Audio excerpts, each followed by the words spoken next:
வந்தது நம்ம அந்த இரும்பு தான் கோயில் போகுது. மணி ஊசி வாங்குறதுக்காக இவ்வளோ லோனுக்கு கஷ்டப்படலாம். ஒரு வீடு வாசல் கட்டி கொடுங்க. வீடு ஓடு தான் போட்டு இருக்கிறோம். இந்த ஓடு எப்படி நாங்கள் இருக்கோம்? ஓடு ஒழிஞ்சிச்சு. நவரு மீன் கிடையாது, ஓடு தான் போட்டுருக்கோம். ஓடில் தான் இருக்கிறோம். தண்ணி கொஞ்சம் அம்மா வச்சாங்க, தண்ணி அது குடிக்கிறோம். இந்த கொஞ்சம் இந்த கவர்மெண்ட்ல கொயா வச்சிருக்கிறோம். இப்போ சொல்ல கொஞ்சம் ரோடு போட்டிருக்கிறோம். ஊரில் மற்ற நாள் முன்ன பார்த்துருந்தா ஒரு சேரு தண்ணி இப்போ கூட வருது. அந்த காவா தண்ணி எப்படியே ஆடி அடிச்சு போகுது. வழியாதான் சாக்கடை பீ அப்படியே வருது உள்ள. அது கூட சுத்தம் இல்லை.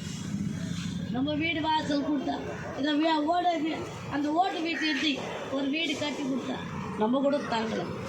ஏதோ லோன் கொடுத்தாலும் ஏதோ நம்ம கூட ஊசி மணி வாங்கி விற்கலாம். ஏன் இரும்பு பொறுக்கிறோம்? இரும்பு பொறுக்கிற தொழில் விட்டுட்டு கூட வைப்பாள். அந்த இரும்பு பொறுக்கிறது அதே தொழில் தான் போகணும். நம்ம கூட மாறலான்னு பார்க்குறோம், முடியல. அதே ஆதி காலத்தில் தான் இருக்கிறோம். யார் மாறுறாங்க? அந்த சரைக்கு தான் ஓடுறாங்க, எப்படி தான் பண்ணுறாங்க. யார் வசதி வச்சுருக்குறோம்? ஏதோ கிடச்சா அந்த இரும்பு தொழில் ஓட்டி சாரைக்கு ஓடுறோம். பயில இருந்தாலும் எடுத்து போயிடுறோம். சாரைக்கு தான் மைன் ஆயிடுச்சு. பெரிய பெரிய பங்களா மாடி கட்டி மேலே எதோ ஒரு வீடு கட்டி அந்த ஓட வீடு எடுத்துட்டு ஒரு வீடு கட்டி